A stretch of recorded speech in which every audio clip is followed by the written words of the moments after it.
26 सितंबर 2023 के। आइए सुनते हैं ईश्वरीय महावाक्य।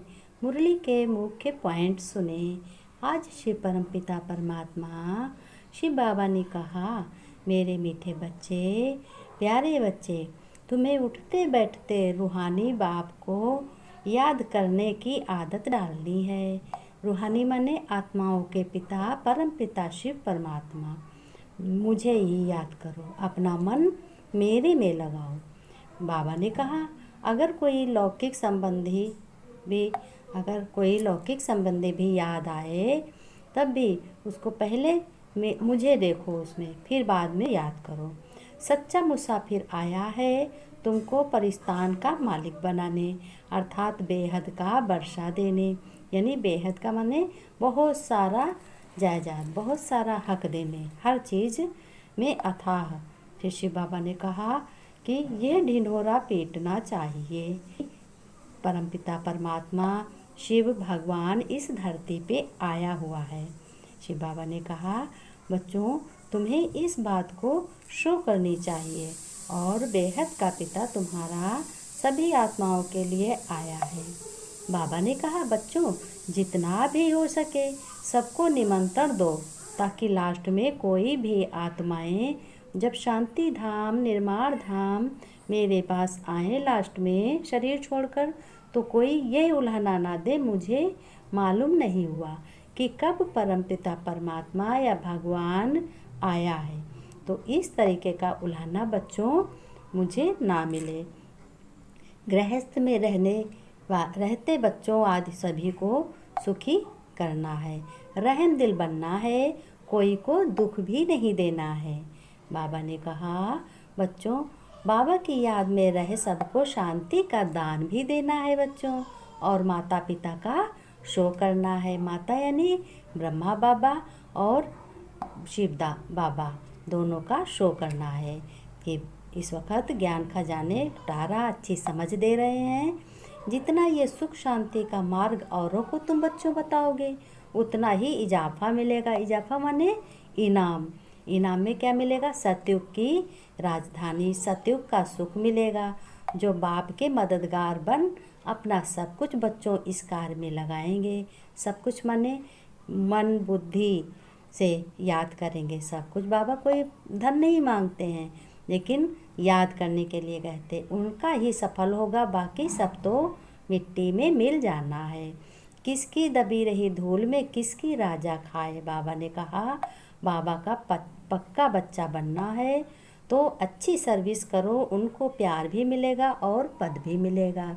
जैसे लौकिक में अपने बच्चों को कह देते हैं कि बच्चों, पिताजी का कहना मानो तो तुमको बहुत सारा धन मिलेगा, बहुत सारा सब सुख खुश हो जाएंगे और तुम भी सुखी रहोगे, तुम्हारा भी भाग्य चमकेगा।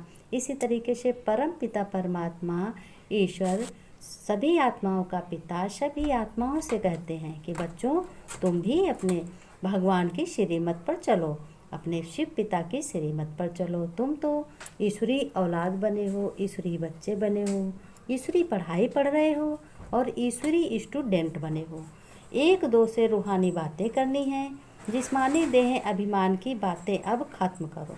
अगर तुम शरीर वालों से जिस्मानी से बातें करते रहोगे तो तुम्हारी मन बुद्धि नहीं लगेगी। एक तो रूहानी में तो करते हुए सभी कर्म करते हुए सभी से बात भी करो, लेकिन उसमें सत्य क्या देखना है? रूह को, आत्मा को। ये मन की नहीं जानता कोई। मन में तुम अपने यही संकल्प चलाओ कि मैं आत्मा से बात कर रही हूँ, बाबा के बच्चे से बात कर रही हूँ और बात कर रहा हूँ, और शरीर से बात आत्मा करा रही है। ऐसे स्वर्ग का वर्षा देने वाले बाप से कितना प्यार होना चाहिए बच्चों। बाबा ने कहा, सभी बच्चों को रूहानी प्यार होना चाहिए। अपने पिता से भी करें और अपने लौकिक पिता से भी करें।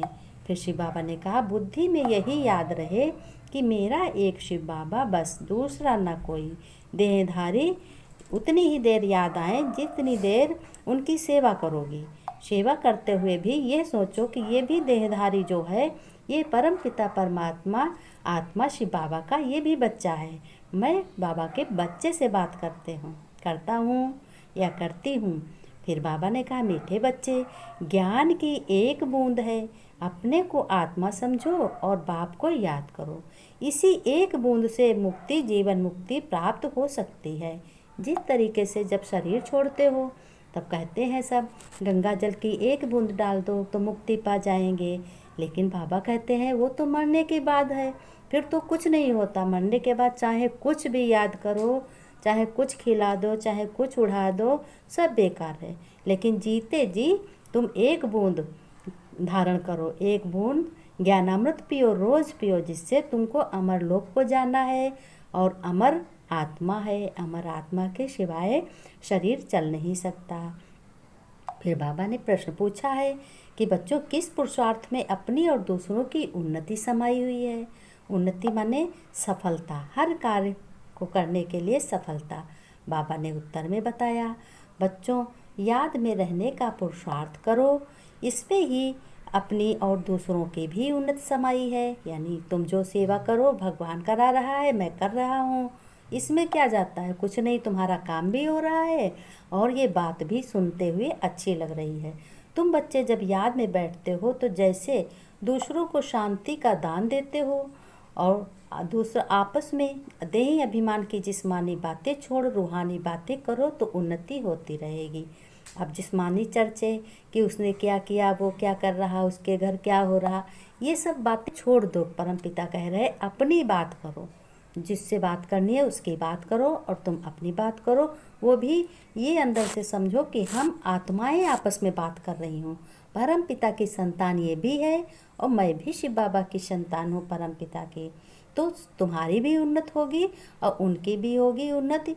और इसमें सुख भी है, शांति भी है और प्यार भी है। जितना सो करोगे, सबको शांति और सुख का रास्ता बताओगे, उतना ही तुमको सुमिर सुमिर सुख होगा। सत्युग में जैसे नहीं कुछ है फिर भी सुख आनंद से इंसान रहता। क्यों रहता? क्योंकि उसके पास शांति है, सहनशीलता है और इसी में वो सुख रहता है। बाबा कहते हैं उसको भरोसा है, एक भरोसा, एक बल, एक मत बहुत काम की होती है। एकता, एक से एकता, एक में सारा समाया हुआ होता है। बाबा ने कहा जैसे एक है, एक के आगे जीरो लगा दो, फिर जीरो लगा दो, फिर जीरो लगा दो, फिर कितनी मान्यता हो गई, बहुत बड़ी मान्यता, तो कितनी समाई होगी। बाबा ने कहा ऐसे ही तुमको भी समझना है। बाबा ने कहा बच्चों ने गीत गाया है, तू प्यार का सागर है, तेरी एक बूंद के प्यासे हम। बच्चे गाते थे पहले कि एक बूंद के प्यासे हैं, तो आज एक बूंद पिलाने वाला मैं शिव परमपिता परमात्मा तुम बच्चों का पिता आया हूँ। ब्रह्मा तन से हर एक बात ब्रह्मा मुख द्वारा मैं अपने बच्चों के नॉलेज दे रहा हूँ। ये भक्ति मार्ग में भी गाते थे सब लोग, महिमा करते आए हो अपने शिव पिता की। महिमा परमपिता परमात्मा की है। जैसे भक्ति में अनेक प्रकार के गायन होते हैं, उत्सव मनाते हैं, तो क्या है? उमंग है, उमंग है, उत्साह है। जहाँ उमंग उत्साह है वहाँ सब कुछ है। बाबा ने कहा ये झाड़ बड़ी अच्छी चीज़ है। अब झाड़ क्या, एक हुआ मनुष्य, फिर उसके दो हो, चार हुए, उसके बाबा, उसके पोता, उसके बच्चे, ऐसे झाड़ हो जाता है। लेकिन महिमा किसकी होती है? जड़ की महिमा होती है, एक बीज की। तो इसलिए जैसे बाबा के बच्चे रूहानी आत्माएं, सभी आत्माएं हैं, सभी बच्चे हैं, लेकिन महिमा किसकी है? एक परमपिता शिव परमात्मा की और आत्मा की, इसकी महिमा है। परंतु इनकी वैल्यू कोई को नहीं मालूम है। तो बच्चों ने कहा बाबा फिर कैसे होगा? बाबा ने कहा इसकी वैल्यू तुम्हें हर एक मनुष्य को रूह आत्मा से देखना होगा और शरीर से बातें करना होगा। बातें करने के लिए शरीर को देखो और अंदर मन बुद्धि से आत्मा को। परंतु इनकी वैल्यू बच्चों के पास नंबरवार है। कोई कोई बच्चे नंबरवार हैं याद करने में।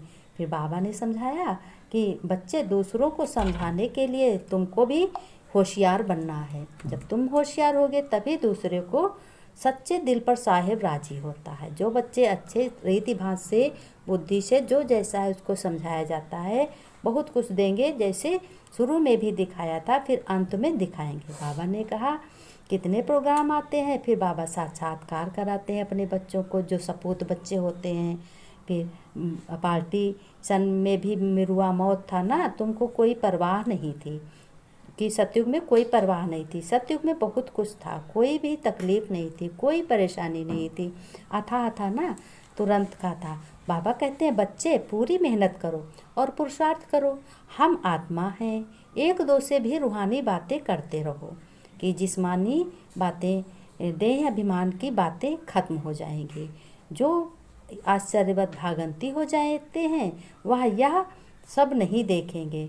बाबा ने कहा तुमने पास्ट भी देखा है, तुमने फ्यूचर भी देखा है, सब कुछ देखा है। तुम बच्चे बाबा के बेहद बात के बच्चे हो, तुम ज्ञानी हो, तुम अविनाशी ज्ञान तुम में बूंद बूंद समाया हुआ है। तुमको कोई परवाह नहीं होती बच्चों, तुम तो जैसे जीते जी तुम सब कुछ पा रहे हो। बाबा कहते बच्चे पूरी मेहनत करो, पुरुषार्थ करो, हाँ, कि हम आत्मा हैं और मैंने ये लोन लिया है। बाबा ने कहा मैंने ये तो पुरानी जुत्ती ब्रह्मा को रथ माना मोल लिया है।